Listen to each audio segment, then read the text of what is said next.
مع بداية يوم جديد تبزغ شمس جديدة لتضيء أحد الدواوير المغربية وتجعلها مكانا حيا.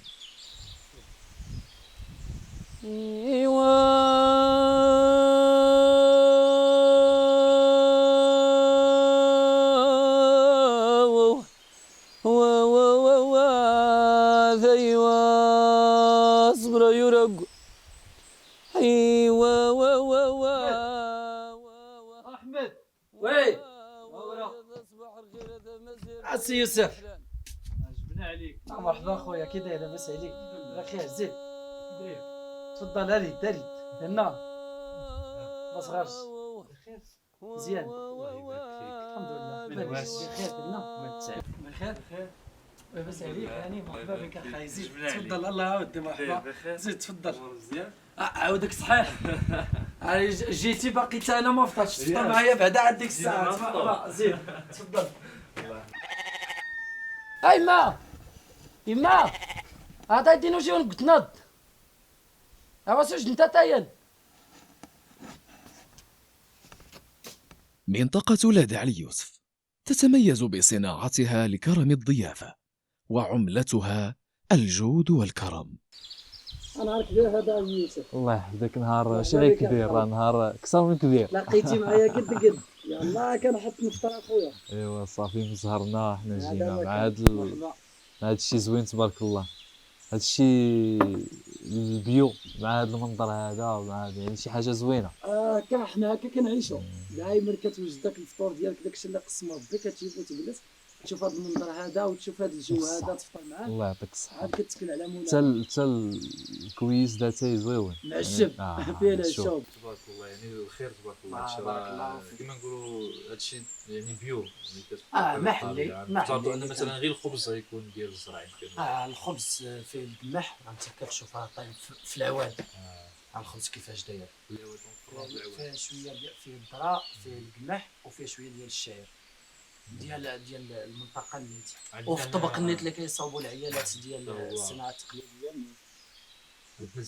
الزيت البلديه حتى ديال المنطقه. هنايا عندنا شويه ديال الالو ديال اللوز، ماشي المنطقه ديالو ولكن انا كنصايبو بحكم انني تعلمت مع الناس. كنصايبو كنجيب اللوز، كنجيب زيت الكان من عند صحابي وتنصايبو. عندنا زبده بلديه ديال البلاد، عندنا العسل ديال البلاد ديال الجبل ديال العشوب، البيض البلدي، الزيتون ديال البلاد، كونفيتير حتى هو كنصايبوه في الوقيته اللي كيكون الكرموس وكيكون المشماش وكيكون كل كناخذوا الفواكه. يعني تقريبا هذا الخير تبارك الله كله خاص بالمنطقه وديال الدار، ماشي كنخدموه في الدار. مزيان. برافو عليكم. شي حاجه زوينه هذا الفطور هذا مع هذه الاجواء هذه. الحمد لله. حنا هادشي اللي عندنا، هادشي اللي عطا ربي. حنا هادشي باش كنعيشوا في البلاد، هادشي باش كنعيشوا. كنجيبوا داكشي من الجنان، كنحاولوا ما امكن نخدموا به ونصاوبوه ونقادوه وكنعيشوا به. بليبار ولاو كيرجعوا لهاد العيشه هذه، واخا عايشين في المدينه كيحاولوا في الويكند يجيو للباديه باش انهم يجلسوا وياخذوا هاد الشيء البساطه وهاد. كلامك على صواب. بزاف ديال الناس دابا اللي ولاو كيقلبوا حتى في المدينه ولاو تيقلبوا على المسائل اللي هما طبيعيه، حيت المسائل الطبيعيه ما كاين ما احسن منها. راه ما هذا في الصحه في كل شيء طبيعيه. هذه فيها النص ديال الذره والنص السميد. يلا واش غتقول بان فيها الطحين ديال الذره؟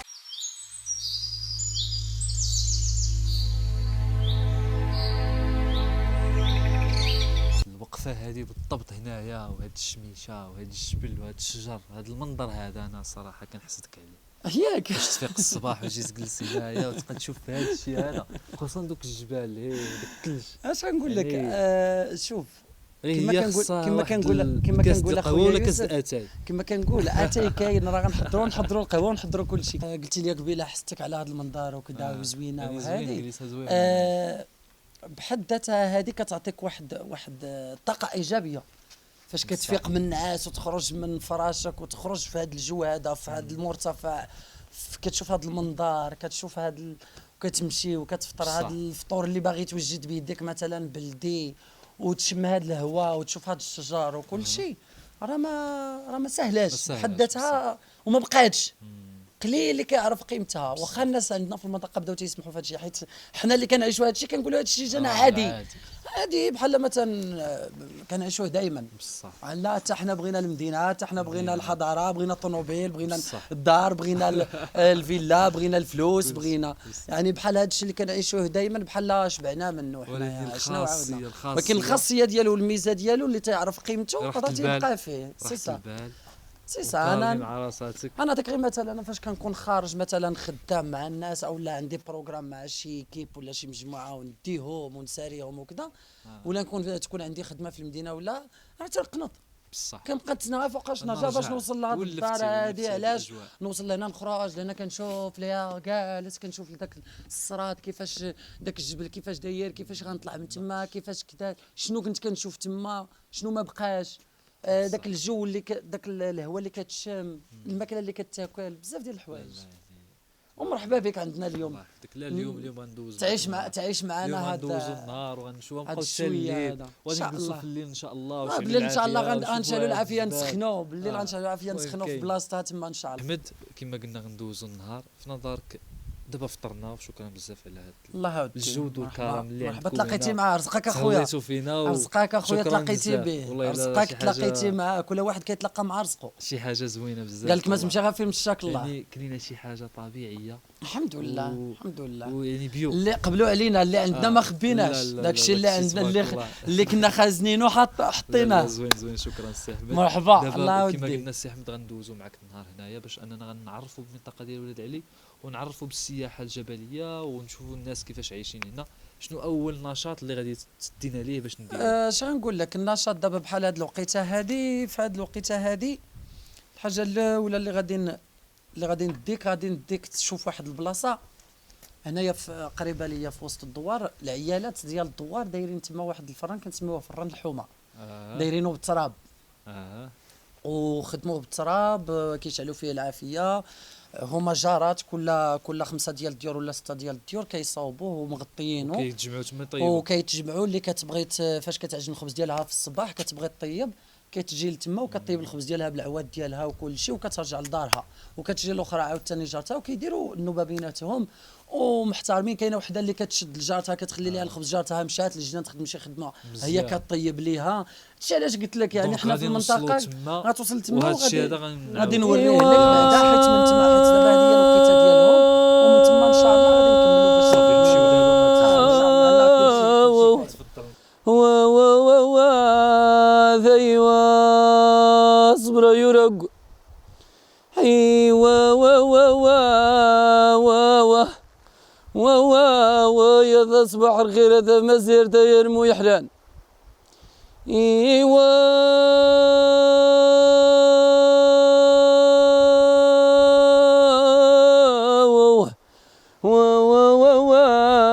ذيوا صبر يرو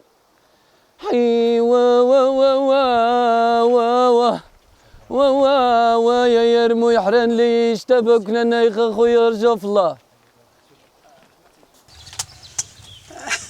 لا خاو هادي التو تاعو ما هطان بيا غامي هذيك السنات مادام السنان شو غاسوفيا هي مادام السنان واه تمام تجي شويه تخنا خصنا ما تعاود شويه زدام هاد غزداد هادي تصيد طعام باش تاوي تزدام هطاين بينا زدام. السلام عليكم. بخير؟ ما تعنيت؟ لاباس غرب؟ كلشي مزيان؟ قدرتوا مع البرد؟ اي والله يعاونكم. واش غناكلوا الخبز ولا ما غناكلوش الخبز؟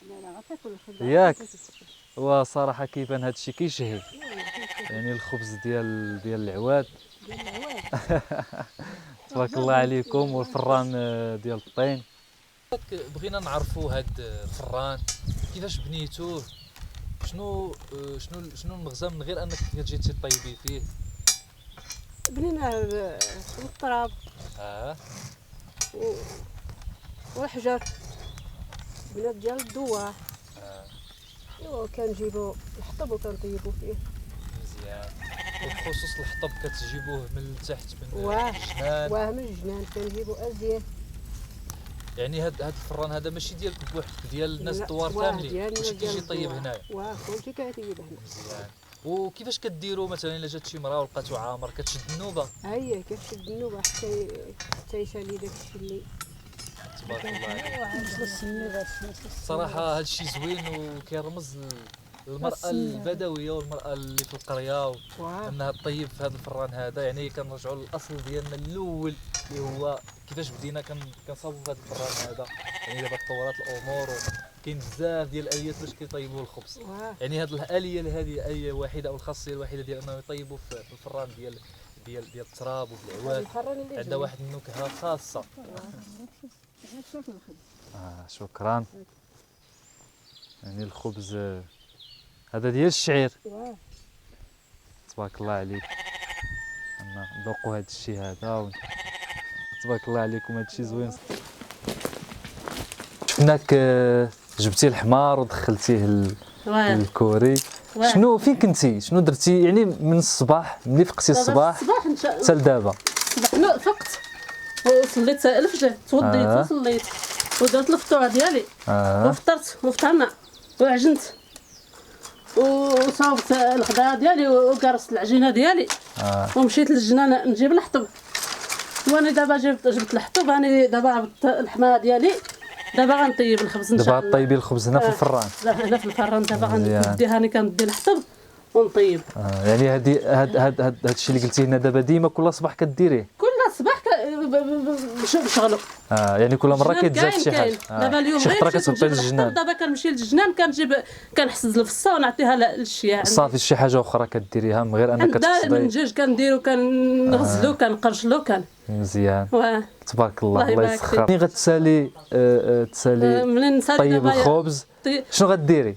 هذا خد شخطو عيفينو ان شاء الله. ان شاء الله. هاد سي حمي خدو شي خصيات دوش ان شاء الله. ايوا ها اخت الناس تمديت داخ عندي خصيات هاد المخ هاد قاشرو هاد كندير البطانيه مزيان. ايوا داكشي اللي عندي. الله يسخر. وفي العشيه عاود غنقديو نديرو النار ونديرو باش نديرو العشاء عاود. ايوا صافي. الله يعاونك. الله يعاونك.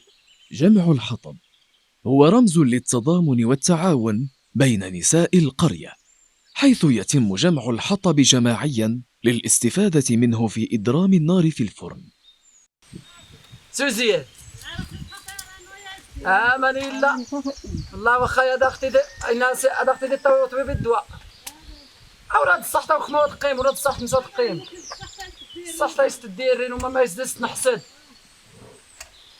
ولا تسخي.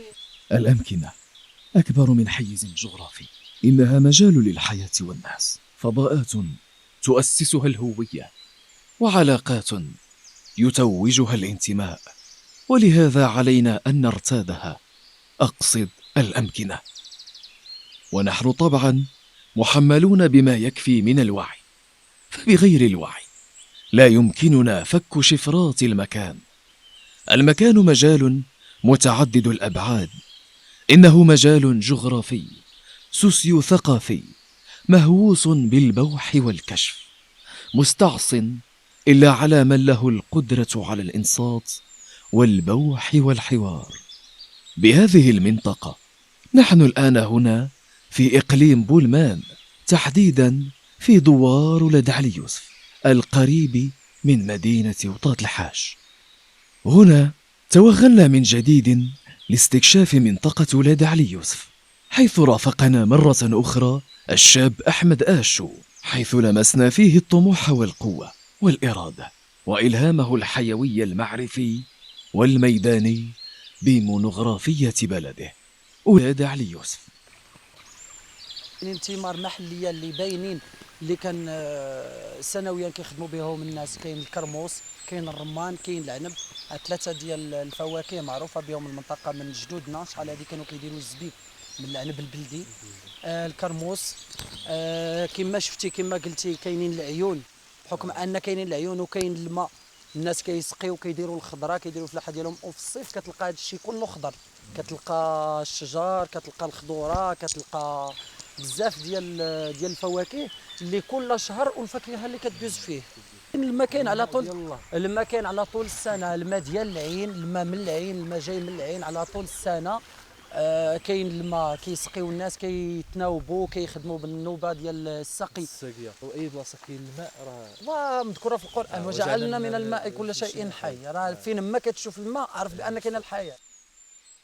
وبإصراره وعزيمته، حيث يعتبر صنفا من الأشخاص الجديين والطموحين بتعريف مسقط رأسه. ومعه لم تنتهي المفاجآت بعد حول هذا المكان المدهش.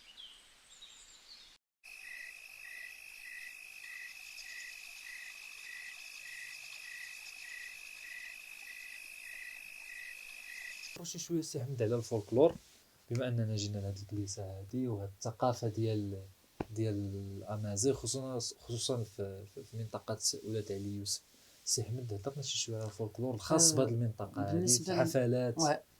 مرحبا. بالنسبه للفولكلور خي يوسف، عندنا هنا في المنطقه حنا كاين فولكلور ديال حيدوز، معروفه المنطقه باحيدوز.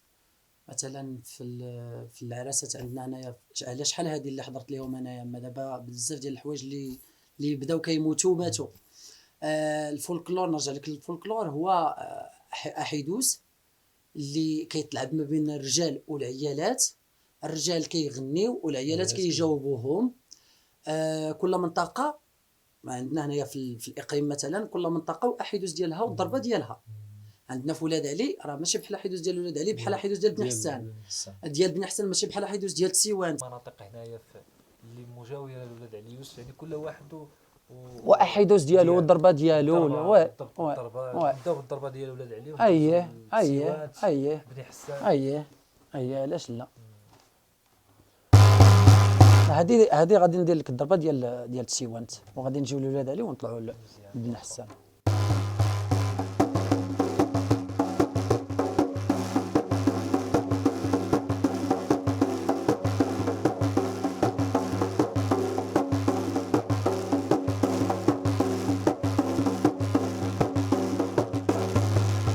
هذه الضربه ديال ولاد علي.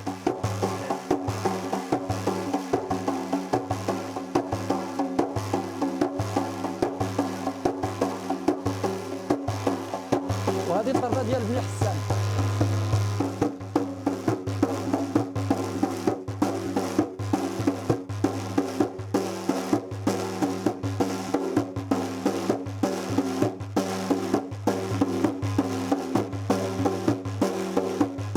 حيت هما الشعر ديالهم كيفاش غنقول لك. يعني اسمح لي قطعتك. الفرق كاين غير في التسريع ديال الضربه وفي لا، الفرق منين كيجي باش انه كيوقع الفرق في النغمه ديال البندير او لا في الغناء. منين كيجي اخويا يوسف؟ كيجي من الاختلاف اللي كاين حتى ما بين النطق ديال اللهجه. حيت مثلا كاينين كلمات اللي كنقولوا حنايا خفاف، صحاب تيوانت كيقولوهم حنا ثقال، صحاب تيوانت كيقولوهم خفاف وكيقولوهم بمعنى اخرى. دونك على حسب النطق ديال اللهجه ديالو. واخا حنا في منطقه وحده وقراب، بحال ديال موزار، بحال ديال الميس، بحال ديال سكوره، بحال اقليم كامل كل بلاصه وكل منطقه شنو.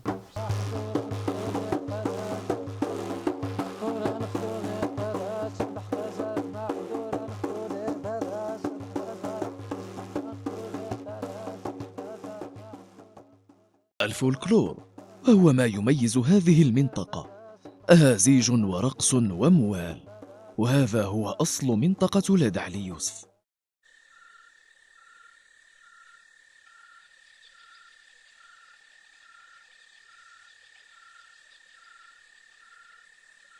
أحمد، بحكم ديالك أنك مرشد سياحي وكتعرف بالمنطقة ديالك، يعني كتخدم في المغرب كامل، مي بغيناك تحدث لنا على انك انت مرشد سياحي. بغيناك تحدث لنا شي شويه على الخدمه ديالك او النشاط ديالك في اقليم بولمان. كيفاش كتكون الخدمه في اقليم بولمان باختلاف مناطق وحده اخرى، بحكم ديالك انك كتعرف بالاقليم والمنطقه ديالك. في اقليم بولمان شنو نقول لك اخويا يوسف؟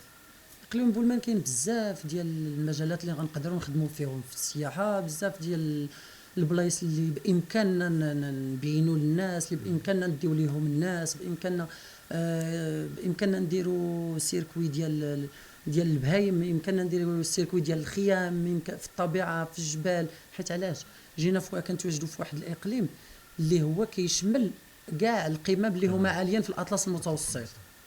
كنهضروا على اقليم بولمان، راه ما كنهضروش على ولاد علي ولا على وطاط الحاج ولا على ميسور ولا على موزار ولا على سكوره، ولا كنهضروا على اقليم بولمان بصفه عامه، حيث اقليم بولمان غني. اقليم الوحيد اللي بحكم التجربه ديالي اللي شفت فيه الغابه، الجبل، الديزير. الا طلعتي للسومي ديال بوناصر بامكانك تشوف الصحراء الشرقيه، وكتشوف عاوتاني الجبال ديال بويبلان والغابه ديالهم ديال اللرز وكذا. الا طلعتي لبويبلان بامكانك تشوف الجهه الغربيه، الجهه ديال الريف، او لا الجهه ديال تزكا، او لا الجهه ديال فاس، او لا يعني بزاف ديال الحوايج. كل بلاصه في اقليم بولمان كتعطيك المنظر ديالها.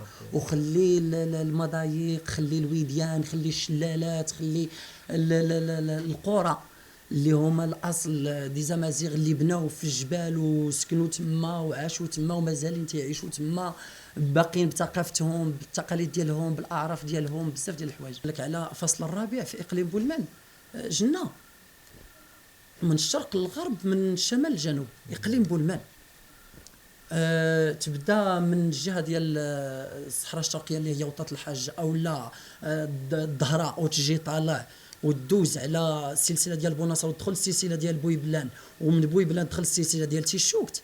راه كل قريه كتنسك بالاخرى، كل منظر كينسك بالاخر.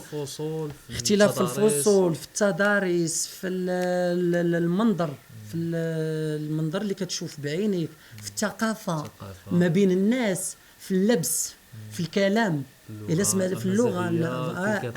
هما امازيغ، ولكن كل قريه الامازيغيه باش كدوي والطريقه ديال النطق ديالها، ولكن كيتفاهموا بيناتهم ومعروفين. مثلا انا الا مشيت من ولاد علي وهضرت في موزه مع المرشد بالشلحه ديالنا بالامازيغيه، غنتواصل معاه، ولكن غنبان ليها بانني انا من ولاد علي. هو الا هضر حدايا غادي يبان، غنعرفو. فهمتيني؟ وهذه من الجانب الثقافي مثلا، او اللغوي، يعني الناس كيفاش كيهضروا. اما الا جيت لك المنظر ديال الجهه ديال الطبيعه، الا جيت لك الجهه ديال شنو عندنا ما يتشاف، بزاف ديال الحوايج. امثله مثلا بحال غير عندنا هنايا في المنطقه، غنبدا من هنايا من ولاد علي يوسف، من الجامعه ديال ولاد علي يوسف، غنبدا منها فيها بزاف ديال البلايص اللي غيتشافوا. نعطيك المضايق ديال اركان، ديال واد شق الارض، اللي كيبدا من المسارح هي واحد البلاصه فين كيتسالي المصيف ديال بوناصر فوق بن حسان. الا طليتي على دوك المسارح كتهبط مناطق جبليه، هادو كاملين مناطق. حنا حاليا في منطقه جبليه كنتواجدوا في 1400 متر على سطح البحر، جايين في الوسط ديال المضايق، بحال غتقول على الجهه اليمنيه ديالنا المصيف ديال بوناصر، والجهه التحتانيه المصيف ديال الصيرات مع اجدان. بعد هذه الجلسة التي تميزت بطقس بارد، انتهى يومنا في هذه القرية الساحرة الهادئة.